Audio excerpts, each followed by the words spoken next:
La saison du Real Madrid et surtout ce qui est en train de se passer, ce qui arrive durant cette intersaison vue par Riles. Riles, comment ça va? Salut, ça va bien et toi? Écoute, ça va, grand plaisir et je pense que je vais répondre à la forte demande des gens qui nous suivent sur Real France parce qu'on m'a demandé, on m'a été plébiscité dans nos lives notamment pour venir sur C'est la chaîne, donc gentil. très content de t'avoir Riles. Bon, allez, Merci. entrons tout de suite dans le vif du sujet, Riles, parce qu'il y a pas mal de thématiques, je pense, à aborder. Comment t'expliques cette saison Allons-y. ratée? Je veux dire, évidemment, alors évidemment, il y a les joueurs qui ont une part de responsabilité, t'as le coach, le staff, la direction. Personne peut échapper aux critiques, hein, et c'est évidemment un tout. Mais c'est vrai qu'en Espagne, ici, Marca As notamment, on fait pas mal de sondages sur le sujet. Les gens remettent davantage la faute sur la mauvaise planification sportive du Real Madrid, plus que Carlo Ancelotti comme principal responsable, par exemple, de cet échec, même si c'est lui qui a essuyé tout au long de la saison le plus de critiques, Mm. évidemment. Ça t'étonne ou pas? En fait, on peut pointer beaucoup de problèmes pour moi. Donc, je pense que personne n'aura la réponse exacte parce que c'est une addition de plein de choses cette saison. Pour moi, on est arrivé sur la fin d'un cycle qui a survécu grâce à beaucoup de petits détails sur les saisons d'avant. Faut pas l'oublier. Pour moi, on gagne des Ligues des Champions, mais si on les gagne pas, on peut reprocher beaucoup de choses. Je veux dire, on perd un numéro 9, on n'en reprend pas un. On a des individualités qui ont dû parfois se surpasser et certes, ça nous fait plaisir et on gagne comme ça, mais la philosophie de jeu, même si je suis pas d'accord avec les gens qui viendront dire que le Real jouait mal en soi, parce que je trouve que c'était avec Kroos, etc., on était beaucoup plus dans quelque chose. Surtout l'année dernière, on avait un effectif qui était rodé depuis le début de la saison, où le coach savait et les joueurs savaient où chacun était. Et avec aussi des leaders qu'il fallait, qu'on a beaucoup perdu cette année. Donc on passe d'une année de fin de quelque chose qui aurait pu être fini avant l'année dernière et on a sorti vraiment, on a eu voilà la maturité de certains joueurs comme Kroos qui sort sa saison prime, Bellingham c'était inattendu qu'il marque autant de buts. Et puis pour moi il y a des détails, je veux dire le début de saison, il était un peu poussif. Tu marques toujours dans des petites dernières minutes. T'as Bellingham qui met ses buts, qui te sauve, et t'as ce Classico qui, pour moi, lance la saison. Parce que la première mi-temps du Classico que tu subis contre le Barça au match aller, pour moi, tu peux sombrer sur la saison si tu le perds, ce match-là. Et Hmm. t'as en deuxième mi-temps un Real qui s'en sort. Et globalement, ça lance la saison et la confiance d'un groupe qui se dit voilà, là on est chaud, on sait où est qui est où. Et après, bah, fin de saison, voilà, tu fais une grosse saison, tu gagnes la Ligue des Champions, tu as des moments de réussite hein, contre City, au retour chez eux. Ça se joue à une frappe de De Bruyne qui passe au-dessus de la barre. Si tu l'encaisses, je sais pas si tu survis. Euh, mais le Real, on dit souvent, c'est la réussite, c'est la chance, et il y a une part de maîtrise dans ça aussi. Maintenant, l'année, elle finit. Tu perds Tony Kroos. Nacho. C'est pas que la fin de Tony Kroos qui fait le problème. Donc tu perds Tony Kroos sur l'équilibre, tu perds Nacho. Début de saison, tu perds Carvaral. Donc déjà, rien que les trois noms qu'on est en train de citer, on parle de trois tauliers qui ont une importance autant sur le terrain, quand Nacho joue, je veux dire, on sent pas un moins bon niveau réellement pour moi. Et quand tu ne joues pas dans le vestiaire, c'est des joueurs qui, d'une certaine manière, encadrent. Par exemple, Kroos n'a pas besoin de crier ou de parler. C'est même des retours que j'ai déjà eu à l'intérieur de l'équipe. Kroos, c'est un taulier, mais qui n'a pas besoin de parler. C'est naturel comment ça s'instaure. Modric, il l'a été, mais il a un certain âge et il est un peu tout seul, je trouve, cette année au milieu de tout ça. Donc on n'a plus personne cette année déjà qui sort du lot en termes de taulier. Ils ont à peu près beaucoup les jeunes là qui sont là. Ils ont beaucoup la même tranche d'âge. Donc sortir une personne, est-ce que ça peut être bien vu des autres? Pourquoi c'est lui? Pourquoi c'est pas moi? Et t'as forcément voilà l'arrivée d'Mbappé aussi qui n'est pas un problème parce que Mbappé est arrivé, mais parce que ça force des choses dans un groupe où tu dois jouer à trois parce que tu as trois individualités avec un Bellingham derrière qui lui était dans une optique de l'année dernière j'attaquais, l'année dernière j'avais ma gloire, l'année dernière j'ai postulé au Ballon d'Or, d'un coup bah, je veux rester dans ce cadre-là. moi, je pense qu'Ancelotti, en voulant faire plaisir aussi à tout le monde et aux individualités, il s'est mis dans un embarras où ça a créé un gros déséquilibre additionné aux absences et à l'équilibre sportif du milieu avec Kroos. Donc, je finis juste vite fait. Tu as 3 attaquants, 3 milieux, mais quand tu joues à 3 milieux et 3 attaquants qui sont aussi offensifs, et 3 milieux qui sont pas assez créatifs et conservateurs de balles, ce qui fait qu'en fait, sans le ballon, tu es trop en danger, et avec le ballon, tu pas assez dominateur. Donc voilà pour moi un peu l'addition de plein de problèmes. Et puis sans parler des blessures. Hein. C'est un gros problème ça. On arrive à la barre des 50 avec Hendrick là qui est tombé aujourd'hui. Non mais tout à fait. C'est vrai que le comparatif avec la saison passée était intéressant parce que l'année dernière, c'est vrai que sur le début de saison, ça ronronne, mais tu réussis à gagner. Donc d'un point de vue résultat, ça tient la baraque. Bon, cette saison c'est quand même aussi le cas puisqu'on profite aussi sur la fin d'année 2024 du gros trou d'air du Barça pour être en vie. Mais c'est vrai qu'à aucun moment cette saison on a eu ce match déclic, pourtant on a eu la sensation, Dortmund notamment, la deuxième période qui est folle, on se dit ah il y a peut-être un déclic sur la saison du Real Madrid. Bon finalement on l'a jamais eu, puis de toute façon on a attaqué, c'est simple, on a attaqué le sprint final avec des champions etc.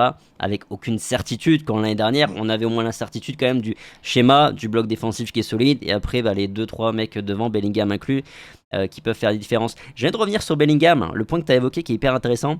T'as pas peur justement que cette première saison de Bellingham, sa toute première saison où il est sensationnel, il est fantastique, en plus c'est une saison qui contribue à la gloire du Real Madrid puisque tu fais Liga, Ligue des Champions, est-ce que t'as pas peur qu'elle se retourne d'une certaine manière contre lui, contre nous?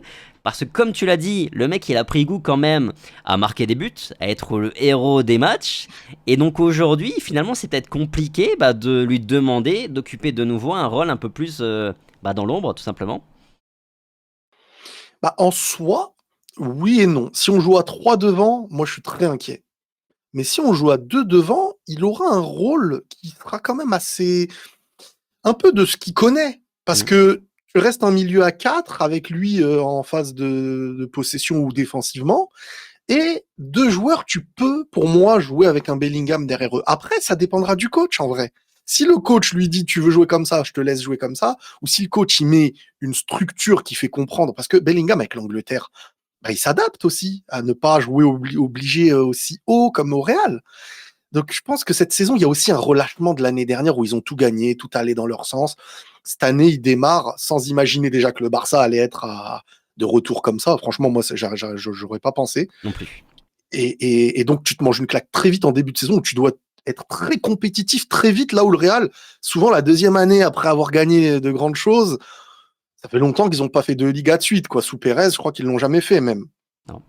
Donc en fait, tu arrives dans un état d'esprit, et ça aussi c'est un retour que j'ai eu, c'est vrai qu'ils l'ont pas, le début de saison, ils l'ont pas pris comme... Parce que à un moment donné, quand tout est rodé dans ton équipe, les choses elles vont un peu dans ton sens parce que tout est huilé, tu vois, tu réussis ta mécanique, tu réussis ce que tu fais. Sauf que là, le changement où tu dois t'adapter déjà à 3 attaquants, et on parle pas de n'importe qui, 3 attaquants déjà qui sont dans un profil un peu similaire, donc dans la difficulté, tu peux pas te retrouver à faire plein de centres et marquer de la tête. Je veux dire, on a eu beaucoup de moments où le Real, l'année dernière avec Bellingham, c'était beaucoup au début sur des centres de dernière minute. Je me rappelle de tête, de balles où même il tire, elle fait un rebond, elle rentre à la Zizou un peu. Oui.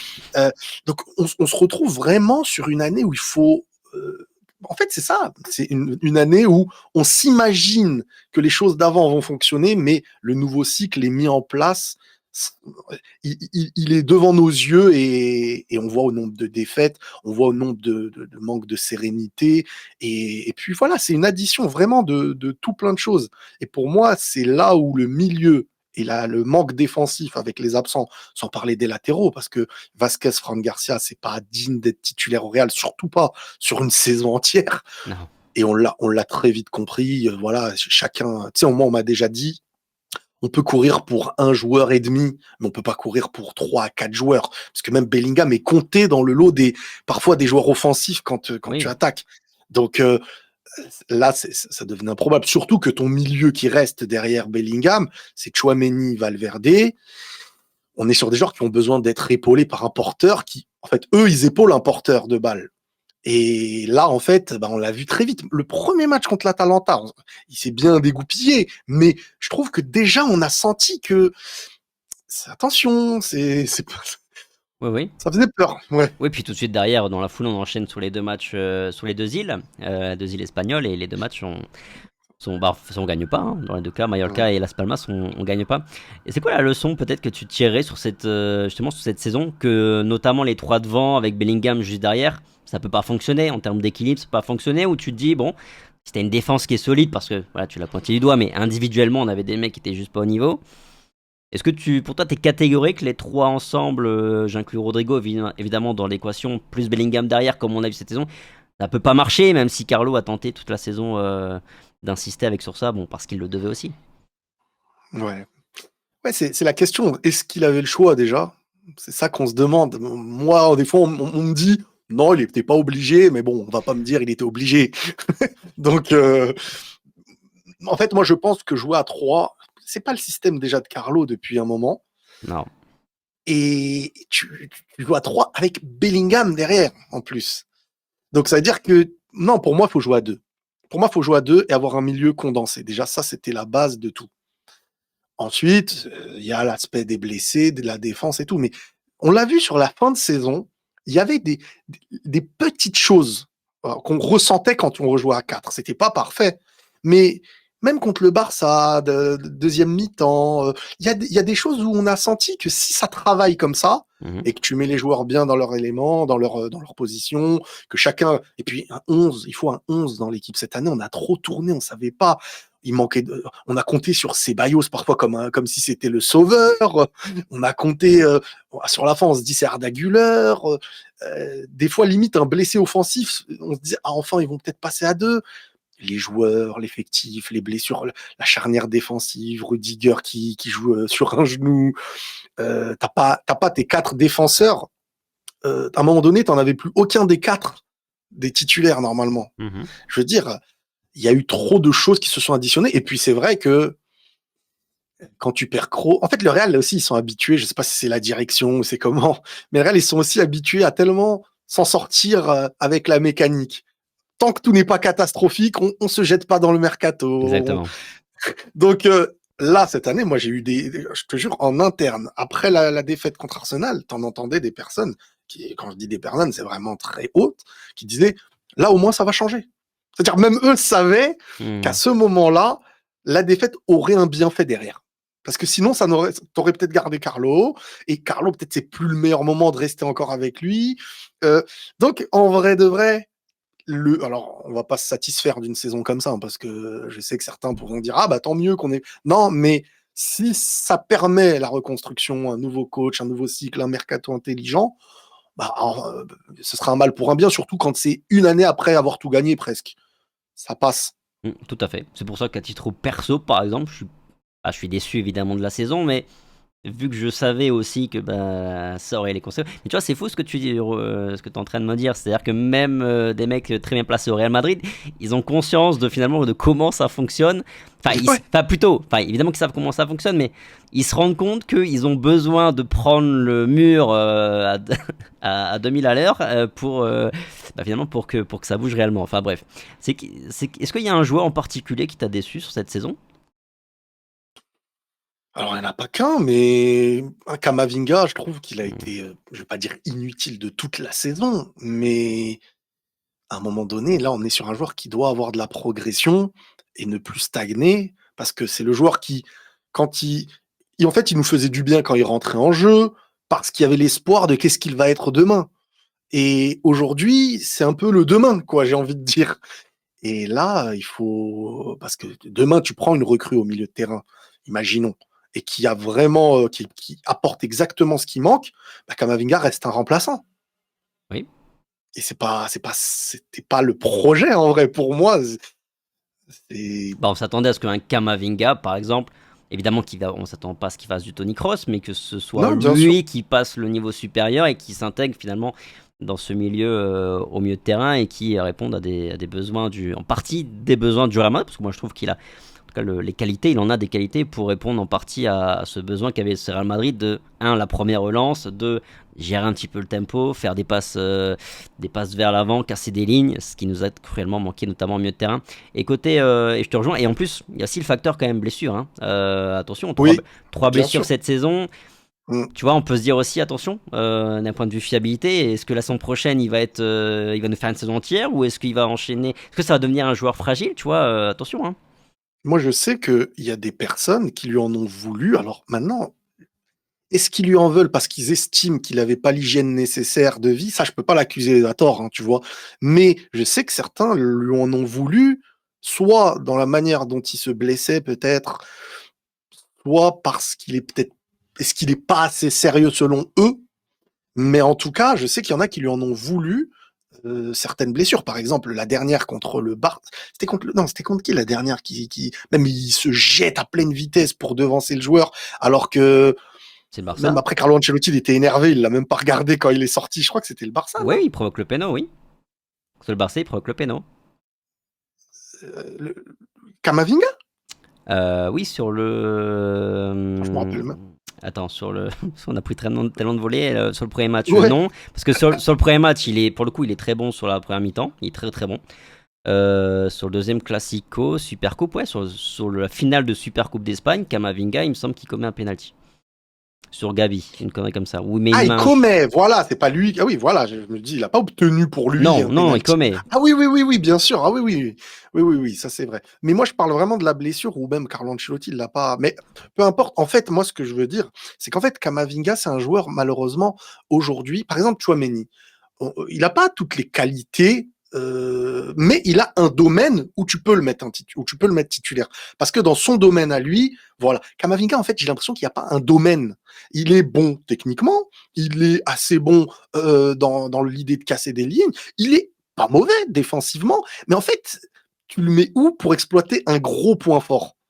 Tu vois, Kylian, c'était intéressant ce qu'il a dit quand il a dit à Da Fonseca, je sais pas si tu l'as vu l'interview, je pense, quand il lui a dit, parfois on dit il faut travailler les points faibles et tout, c'est vrai, mais il a dit il faut surtout travailler ton point fort pour qu'il devienne, je veux dire, quelqu'un qui n'a pas les deux pieds travaille beaucoup plus son gauche que les deux pieds. Messi n'a pas besoin de travailler à fond son pied droit. Par contre, quand il améliore son gauche, ça fait des dégâts. Mhm. Et, et je trouve que Kamavinga, en fait, aujourd'hui, tu n'arrives pas à le mettre dans un profil spécifique. Franchement, juste, alors, à la rigueur, arrière-gauche, il m'a des fois impressionné parce qu'arrière-gauche, c'est un poste où il faut être un peu bon défensivement, bon offensivement, bon balle au pied. Donc, il regroupe plein de choses.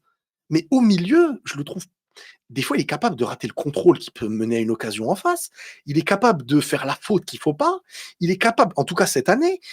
Donc, quand il rentre en jeu et que c'était un remplaçant, on est quand même satisfait parce que il apporte plein de choses en même temps, mais c'est pas un joueur, tu dis, titulaire indiscutable là, parce que il va apporter ça. Il Et manque ça me de. dérange. Moi, je trouve qu'il manque à la fois de discipline tactique notamment. Et là, Mm, je pense que rencontrer un mec comme Xabi Alonso, ça peut c'est vrai. lui permettre de franchir le cap. Et oui, il y a aussi ce côté manque de concentration par moment. Et ça, c'est un truc qu'il doit travailler lui sur le plan personnel. Et oui, mais oui, oui, je te rejoins tout à fait. Pour l'instant, c'est pas. Non. Et bon, après, ça reste encore un mec très jeune. Hein, il a 22 ans, Bien même si sûr. c'est sa quatrième saison. Mais effectivement, ça fait partie des joueurs qu'on attendait cette saison et qui forcément déçoit. Et que à titre perso, je vais attendre encore beaucoup sur la saison prochaine. Parce que si la saison prochaine, tu vois, il n'est pas encore convaincant, et ben, je pense que le Real penserait à peu près la même chose que moi. C'est-à-dire que bah, si à un moment donné, il y a 50-60 millions d'euros qui arrivent sur la table, bah, je pense que Mm. le Real, en tout cas, il réfléchira parce que, bah, voilà, parce qu'à un moment donné, on se dira un peu comme un Kovacic, tu vois. Super joueur, mais tu ne trouves pas sa place. Et donc, à un moment donné, bah, Et d'autres arriveront et pourront prendre une place de titulaire qui aussi. deviendra beaucoup plus dure. Parce que Kamavinga, il arrive dans la période, on va dire, Modric, Kroos, etc. Et on se dit que il aura le temps d'apprendre avec eux et derrière, il pourra s'instaurer. Sauf que si là, tu ramènes quelqu'un qui devient une personne qui s'instaure sur 3, 4, 5 ans, etc., ça va redevenir le remplaçant de ce joueur-là. Après, il y a une autre déception, c'est Vinicius pour moi cette année aussi. Ouais, Vinicius, ouais, qui fait pas une bonne saison. Pas une bonne saison. C'est C'est Il y a eu des pareil. moments, hein. Il y a eu des petits moments, mais le Ballon d'Or, la cohabitation avec Mbappé, beaucoup de choses. Et puis l'idée aussi de ne plus être, parce que c'est difficile, hein. C'est ça le Real Madrid aussi, c'est que quand tu es dans la période où tu es le joueur à qui on fait la passe et t'inquiète, tente, tente, tente, tente, tente, et quand, parce que le Real c'est ça, c'est essayer de ramener les meilleurs, bah qu'on te ramène d'autres personnes à côté comment tu t'y adaptes? Est-ce que quand on te fait la passe, maintenant, tu n'es plus dans une double pensée de ouais, mais attends, si je lui fais pas la passe au bon moment, si je lui. Et c'est là les vrais leaders qui arrivent à s'en sortir encore mieux. Et je pense que la cohabitation, il va falloir comprendre parce que c'est deux styles de joueurs presque similaires dans l'attente quand on leur fait une passe. C'est-à-dire que tu fais une passe à Mbappé, tu fais une passe à Vini, globalement, sur les dernières années, c'est à peu près la même chose que les deux savent qu'ils doivent faire. Et globalement, quand tu lui fais la passe, tu sais à quoi tu t'attends un peu. C'est différence offensive, individuelle de base, et t'attends pas, tu fais pas une passe à Vini pour te dire il faut qu'il serve quelqu'un parce qu'individuellement il va rien faire. Tu fais pas une passe à Vini comme quand tu joues avec Fran Garcia où tu sais qu'il va courir mais il va s'arrêter pour faire une passe en retrait ou chercher un joueur. Là, tu fais une passe à Vini ou à Mbappé pour qu'il fasse la différence. Et les deux, il faut s'adapter à être deux qui pensent comme ça. Moi, je trouve même que finalement la saison du Real Madrid ressemble pas mal à celle de Vinicius. C'est-à-dire que Vinicius, c'est pareil, il y a eu quelques matchs dans la saison où il a été exceptionnel, Dortmund. Il y avait eu la Real Sociedad aussi en demi-finale de Coupe des Rois. Et pareil, on se dit, allez, ça va lancer la saison de Vinicius. Et je trouve que c'était peut-être. Moi, je trouvais que c'est le facteur X Vinicius sur la saison parce que je me disais, si Vinicius se remet à faire du Vinicius, avec un Mbappé qui sur 2025 et était très bon, il n'y a pas grand-chose à lui reprocher. Ah, t'as deux joueurs exceptionnels. Moi, je pense que dans une attaque à deux, je suis pas trop inquiet. Je pense que ça fonctionnera. Et par rapport à ce dont tu parles, tu vois, d'un point de vue hiérarchique d'une certaine manière, je pense que ça va s'établir de manière naturelle sur le fait que, pas forcément lui c'est patron et lui c'est lieutenant, mais plutôt dans Oui, l'idée bien de sûr. Mbappé c'est le buteur. Mbappé c'est le buteur, donc Mbappé doit Oui. prendre les pénaltys. Et d'une certaine manière, Vinicius, tu dois plus être entre guillemets au service de Mbappé plutôt, pardon. Là, c'est vrai qu'en plus, on est dans un contexte particulier où, comme tu le disais, il y a cette histoire du Ballon d'Or. Et Vinicius sort d'une Ouais. saison où il est, à mon sens, le meilleur joueur du monde. Il doit prendre le Ballon Mm. d'Or. Donc, à ce moment-là, c'est compliqué de lui dire, bah, en fait, maintenant, tu vas un peu plus au service de Mbappé parce que c'est lui le buteur. C'est pour ça qu'il y a eu cette histoire aussi, bah, rien que des pénaltys, hein. Un coup c'est lui, un coup c'est lui. Mais Tu tu vois. sais, moi, je pense pas qu'on va voir Vinicius pour lui dire directement, tu sais, maintenant Non. Mbappé, tu dois être ceci ou cela. Moi, je pense que les choses elles se sont instaurées. Faut pas oublier que quand Mbappé arrive, Vini, il est à son poste et on le retire pas de son poste. Mbappé est celui qui s'est adapté à un nouveau poste, mine de rien. Mhm. Vini, bon, ça c'était logique, mais bon, pour certains, pour qu'ils comprennent, Vini, c'est le numéro 7 qui lui a été attribué en sachant qu'Mbappé allait quand même arriver aussi. Donc on lui donne un numéro, on veut vraiment le mettre dans sa place, dans son élément. Et au début de saison, il a les pénaltys, jusqu'à pas longtemps. Oui. Ce qui fait que beaucoup de gens disent Mbappé, il est arrivé, Non, ce qui s'est passé entre Vini et Mbappé, c'est la logique du foot au plus haut niveau. C'est que Vini avait tout au début. Et cette saison, vu que, alors ça s'explique aussi par plein de raisons, avec le Ballon d'Or mentalement et tout, il a mangé une claque, mais à un moment donné, il a raté beaucoup de pénaltys. Mbappé a accepté de ne pas être le tireur. Des fois, il se les partageait, et je pense qu'ils se les partageront si tout se passe bien encore, même si Mbappé est redevenu le tireur attitré numéro 1. Moi, de base, Vinicius, pour moi, n'est pas spécialement un tireur de coups de pied arrêtés, de pénalty. Pour moi, il a eu la confiance l'année dernière. Et donc, il était dans un état d'esprit où il a pris ses pénaux parce que c'est le joueur offensif, parce que voilà, il y avait la confiance qui allait avec. Mais dans un moment de pression, quand dans ton équipe, tu as plein de tireurs, on l'a vu au PSG, quand Cavani était un très bon tireur de pénalty, tu as Neymar qui arrive, il commence à se chamailler à deux. Cavani, il a raté certains pénaux alors qu'il était un très bon tireur de pénalty. Donc, c'est là où ça devient difficile quand on te ramène, dans ton esprit, on te fait comprendre que si tu rates ton penalty, tu sais que ça va parler parce que tu as peut-être pris le penalty d'un autre et psychologiquement, un penalty, il faut être bien dans ta tête pour le tirer. Mhm. Donc, il faut. Ouais. J'ai cru voir que t'as tiqué un peu quand j'ai dit que moi je restais confiant sur l'association Vinicius Mbappé à deux devant. T'as des doutes ou? En fait, pour moi, c'est épauler ces joueurs-là. C'est ça qui va compter. C'est pas obligatoirement les deux qui. Parce que si derrière eux, on ne demande pas obligatoirement d'avoir toujours le meilleur Mbappé additionné au meilleur Vinicius. Si tu as le Mbappé qui te sauve, comme au Real, des fois, tu avais un grand Cristiano et pas forcément un grand Gareth Bale. Tu avais un grand Gareth Bale parfois et pas un grand Cristiano. Et donc, pour moi, quand tu épaules au mieux tes attaquants, et surtout quand ils ont compris du début à la fin de la saison comment faut jouer, c'est-à-dire vous êtes deux, et je veux dire, contre le Barça, la première mi-temps, Mbappé-Vini, c'est des occasions, c'est des buts. Si derrière, Oui. c'est solide, si au milieu, ça joue au ballon, bah, on va pas dire ils ont mal joué ensemble. Donc, si on les fait bien jouer à deux, moi, je pense que je suis pas hyper inquiet parce que les deux ils vont être dans des belles conditions. Vini ne va pas se dire on est deux attaquants avec Mbappé. Oh, je suis en train de jouer pour Mbappé. Non, parce que ton occasion, faut courir, faut marquer. Ton occasion, ils vont pouvoir prendre du plaisir à deux en sachant que c'est les deux. C'est pour ça que pour moi, Rodrigo va obligatoirement être sacrifié. Mm, mm. Je pense Donc aussi. non, je doute pas spécialement sur l'aspect des deux. Je doute sur comment on va construire derrière eux. Ok, ok, Mm. ok, évidemment. Bon, faut qu'il y ait une connexion minimum qui doit s'établir entre les deux, mais moi Bien je suis sûr. pas inquiet sur ce point-là. Et je suis plutôt aussi confiant sur le reste, mais on va y venir tranquillement. Je pense que tu déplores, hein, comme moi, le fait que qu'il faille vivre, qu'on vive, on l'a évoqué déjà, hein, il faille vivre une saison aussi compliquée pour avoir du changement. Toujours est-il que le changement quand même est en cours, que le Real C'est travaille maintenant. et que le Real travaille fort et bien, en l'occurrence, j'ai envie de dire, sur ce mois de mai. Tu kiffes le mercato là, le début? AECN, Carreras qui se profile également et Trent évidemment, plus Xabi. Ah, énorme. Ah, j'aime beaucoup. Ça me rappelle des belles années. Et je suis très content de me dire qu'on va assister à vraiment quelque chose qu'on ignore, un nouveau cycle. Il y a une adrénaline. Tu vois, un Huijsen, je trouve, c'est un joueur séduisant, balle au pied. Ça va faire du bien derrière d'avoir des joueurs à la relance. C'est pas, ça bégaye pour balancer sur Mbappé directement. Et puis, un coach intelligent. Je dis pas qu'Ancelotti n'est pas intelligent, bien sûr, mais quand je dis intelligent, c'est un foot moderne. Mhm. Essayer de s'instaurer sur le foot moderne. Pour l'instant, j'évoque pas d'obligation de réussite. Je sais pas, on verra. Mais ça fait du bien de se dire qu'on va essayer de construire quelque chose de moderne et puis d'avoir des nouveaux latéraux du haut niveau qui savent jouer au ballon, qui sont pas un point faible sans ballon, un point faible balle au pied. Vraiment, des joueurs. Je suis impatient de voir Alexander Arnold, je suis impatient de voir Huijsen.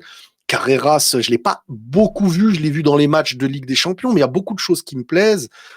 Et puis, comme on dit, tu peux tourner, tu peux faire plein de choses. Je pense que Mendy, va pouvoir se reposer un peu plus, on va dire, maintenant, au vu de ses blessures. Donc, peut-être que dans certains matchs, ça pourra bien tourner. Kamavinga, au pire, lui aussi peut apporter sur ce côté s'il se blesse pas. Maintenant, j'attends de voir la recrue du milieu, vraiment. Mais ouais, je suis hypé. Je suis hypé parce que on va enfin assister. Tu vois, là, le match qu'on va voir, soit en Coupe du Monde des clubs ou soit à la nouvelle saison 2025-2026, on va regarder un nouveau film, en fait. Ça y Ouais. est, c'est ça qui est intéressant. Et on va être, ouais, puis l'analyse qu'on va faire derrière va être hyper intéressante. On en parle juste après, mais ne serait-ce que par rapport au système en fait, parce que même là il y a un Mais doute. oui, On va reparler juste après, mais rien que là en fait il y a un débat parce qu'il y a personne qui sait défense à 3, défense à 4. Mais moi ce que j'aime le plus en tout cas, pour rester un peu sur la partie mercato, c'est qu'on sent vraiment la patte Xabi Alonso. Hussein, Trent, Carreras, c'est vraiment des profils Xabi Alonso compatibles. Et donc on sent très bien que le Real, la direction du Real, a décidé de bah, voilà, laisser une influence à Xabi Alonso, d'avoir un poids dans les décisions, en tout cas de valider toutes les pistes qui sont sur lesquelles on va aller. Parce que moi, c'était un peu ça ma crainte. Je sais pas si tu l'as partagé, mais que le Real ne donne pas assez de poids à son entraîneur, Xabi Alonso, alors qu'avec Xabi Alonso, comme on le dit, tu fais venir un profil d'entraîneur qui n'a strictement rien à voir avec ce que tu as eu sur ces dernières années. Donc tu peux pas lui demander la même chose que tu as demandé à Carlo ou à Zidane. ouais, ouais, bien sûr, ah bah, c'est sûr. Là, tu ramènes un coach, si tu lui permets pas de travailler dans de bonnes conditions, tu ramènes pas ce coach, en fait. Ça n'a aucun sens. C'est comme dire ramener un peintre et lui retirer les pinceaux, quoi. Tu peux pas lui permettre d'exister ou d'utiliser son intelligence, son art. Donc, et puis oui, et puis on voit la particularité aussi qui ressemble à du foot, quoi. Hussein, c'est un footballeur, hein, c'est un joueur qui a du ballon. Alexander Arnold, c'est pas approuvé jusqu'à ce que tout le monde te dise il peut plus stopper un seul être humain quand on les entend. C'est des joueurs vraiment axés ballon. Et c'est intéressant, même si Carreras, alors comme je dis, j'ai pas vu énormément de choses, mais de ce que j'ai vu, il est pas fâché non plus avec le ballon. C'est un joueur qui aime aller de l'avant, qui sait prendre des risques, casser des lignes, ne pas être la ligne il suit que sa ligne, il sait rentrer un peu dans le jeu, et puis il sait mettre de l'impact aussi, intelligemment. Je sais plus, il a quel âge, Carreras? Il est entre, Oui, il est jeune, il a hein. quel, 20, 22. entre 20 et 22, voilà, je crois que c'est 22 peut-être. Oui. Donc on est quand même sur voilà une volonté. Je suis impatient de voir le milieu parce que le milieu il va définir beaucoup de choses, le nom du milieu. Mm. D'ailleurs, t'attends 22 ans, Carreras, 22. comme j'étais en Mm. train de le dire. Justement, sur la suite du mercato, là, tu réclames quoi, toi, à titre perso, pour la suite? Forcément, milieu de terrain. T'as un nom particulier, peut-être un attaquant, un profil, on lit tout le temps, mais la formule, hein, chercher un Rosselló Un bis. Rossellou, ça doit lui faire plaisir, un Rossellou, ça. Le C'est mec, fou comment il est rentré dans le cœur. il est rentré dans les crânes de tous les fans du Real. Maintenant, on veut tous un Incroyable. Rosselló Mais chaque année là, dans le tu te dis, mercato. imaginons que Rossellou, il dit, vas-y, je reviens faire une année, mais il va être accueilli en héros, quoi. T'imagines? Il remplit le Bernabéu, hein. C'est fou, hein. Mais c'est ça qui est beau aussi dans le foot. Ouais. C'est que des fois, ce joueur-là, il va te donner une ou deux choses que tu vas retenir, mais tu sais qu'il l'a toujours fait avec le cœur. Moi, je me rappelle quand contre, je sais plus si c'était l'Atlético ou je sais plus qui, il marque, il s'excuse au public, désolé, j'ai trop raté. C'est Oui, je me énorme, souviens, ouais. ça. C'est énorme, c'est énorme. Donc, pour moi, alors en termes de noms, au milieu, il y en a plusieurs qui reviennent. Il y a Stiller, Zubimendi, c'est fait ou c'est pas fait? Parce que j'entends plein de choses. Bah, c'est côté Arsenal. Ça part plutôt Arsenal. Oui, Mais c'est pas fait, logiquement. mais c'est pas fait, non. Mais c'est pas fait, oui, oui.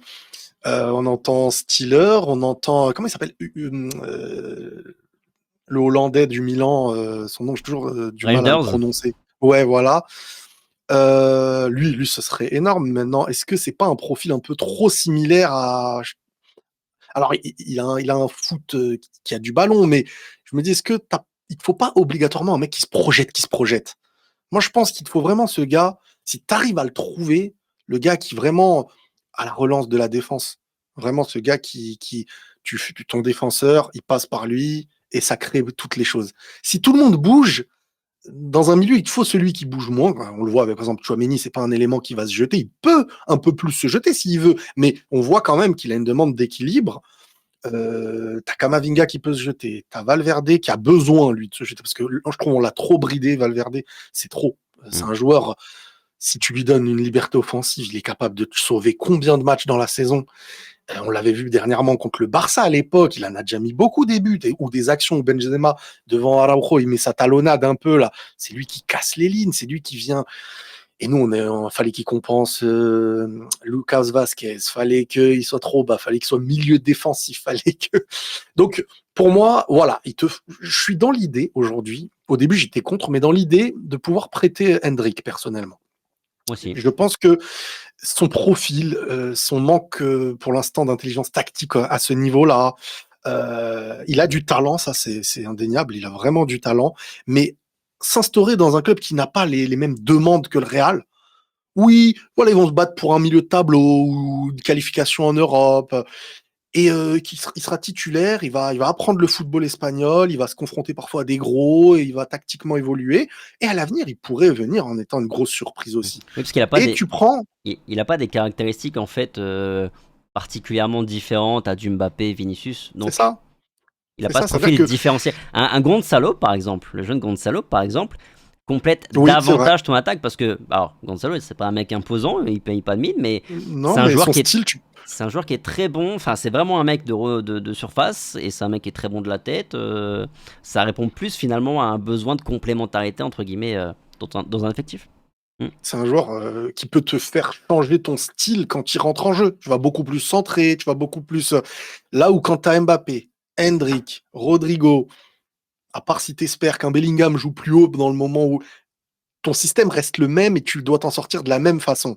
Et quand une équipe en face, elle l'a compris, et que tu chamboules pas les choses tactiquement dans un match parce que t'as pas d'autres profils, bah ça devient. Moi j'ai vu, franchement, moi Rosselló il m'a fait du bien. Je veux dire, certains buts contre Girona, euh, sur l'extérieur de Vigny ou Bellingham, je me rappelle plus. Tu vois vraiment des buts d'attaquants du bout du pied, qui est difficile à défendre pour un défenseur parce que même dos au jeu, il est capable d'être là, de jouer en remise. Il jouait très bien en remise de la tête et tout.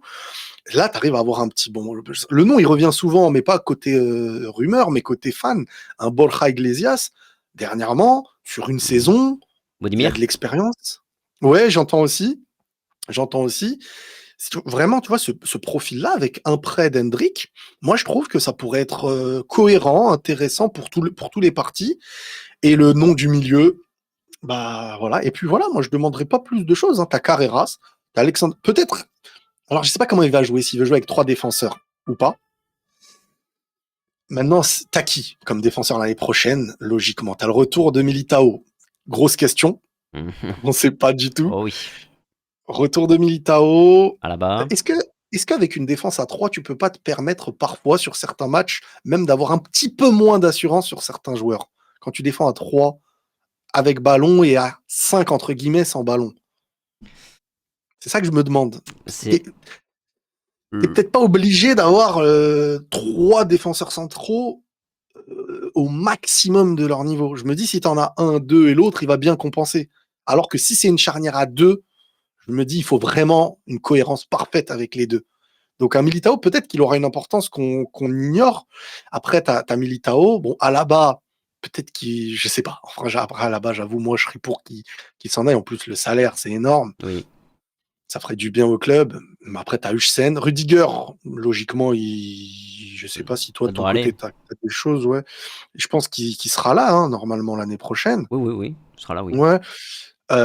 Donc Rudiger, Huijsen, t'as Asensio, et puis après, t'as le Juan, comment il Martinez. s'appelle? Juan Juan Martinez. Martinez. Ouais, voilà. Lui aussi, si tu peux peut-être, tu sais, quand t'as un coach qui instaure un football qui favorise le jeu, il y a des joueurs, par exemple, au Barça, qui, s'ils jouaient au Real, ils seraient beaucoup plus en difficulté parce que le Real n'est pas une équipe qui a 99% fait reculer l'équipe et joue au foot et fait. Parce que le Real demande à subir et qui sait subir parfois. Tu vois, un Baldé, ils ont été mis dans les meilleures dispositions. T'as pas besoin d'avoir un gros milieu défensif qui est là que pour empêcher une domination adverse et tout. Donc, quand tu as un nouveau système de jeu qui demande du jeu, du foot, de la domination, bah, tu sais, les petits Juan, Martinez, les Asensio, ça va peut-être faire vivre plus facilement des joueurs qui, cette année, par exemple, n'auraient pas été des titulaires indiscutables. Moi, je vois plus un 4K2, hein. Moi, je vois plus Xavi Ah rester oui? sur du 4K2. Après, j'exclus pas l'idée que peut-être, finalement, il utiliserait un peu les deux systèmes, mais je trouve que t'es court, Mhm. en fait. T'es court défensivement, parce que même si sur le nombre, finalement, tu l'as, hein, t'as tes 6 défenseurs, en sachant que Tchouaméni peut être une option aussi potentiellement pour dépanner. On dit que Mendy, potentiellement, axe gauche, ça peut dépanner. Carvajal, axe droit, ça peut dépanner. Maintenant, sur toute une saison, pour Mhm. moi, ce serait trop, on est trop juste. Pour moi, on est trop juste défensivement, à moins qu'on ait cherché un défenseur supplémentaire. Et puis, bah, si Mhm. tu joues à 3 derrière, tu retires aussi un milieu de terrain. Et dans ces cas-là, Mhm. C'est vrai. tu retires qui? Après, tu as aussi la question des profils. Tu utilises qui au milieu de terrain? Est-ce que tu as les profils au milieu de terrain pour jouer proprement dans un 3-5-2, par exemple, à peu près comme Xabi Alonso avait l'habitude d'y jouer, enfin, même s'il jouait avec une pointe et deux mecs plutôt derrière lui. Moi, je pense qu'il va rester sur du 4-4-2 entre guillemets, Mhm. mais après évidemment que dans l'animation ça n'aura strictement rien à voir C'est si on vrai. compare avec Mhm. Carlo Ancelotti. En fait, rien que le fait, regarde, tu mets juste le 4-4-2 de Carlo Ancelotti avec, tu laisses Bellingham comme ça derrière les deux attaquants, rien qu'avec les deux latéraux là que t'amènes, Carreras et Trent Mais bien Alexander-Arnold, sûr. ça change Mais tout bien déjà. sûr. Mais bien sûr. Et puis, comme on dit, tu peux jouer en 4K2 et Tchouaméni en phase défensive devient le troisième. Exact. Ça peut être ça. Après, moi, je suis assez d'accord avec toi. En vrai, je pense, comme tu dis, que ça va être plutôt un 4-4-2 parce que instaurer un 3 défenseurs comme ça d'un coup au Real où tu as directement des objectifs, faut être fort hein, pour d'un coup l'instaurer comme ça. Je pense que Ça sur match du vite, long hein. terme, voilà, sur du long terme, il va constater en fonction des recrues.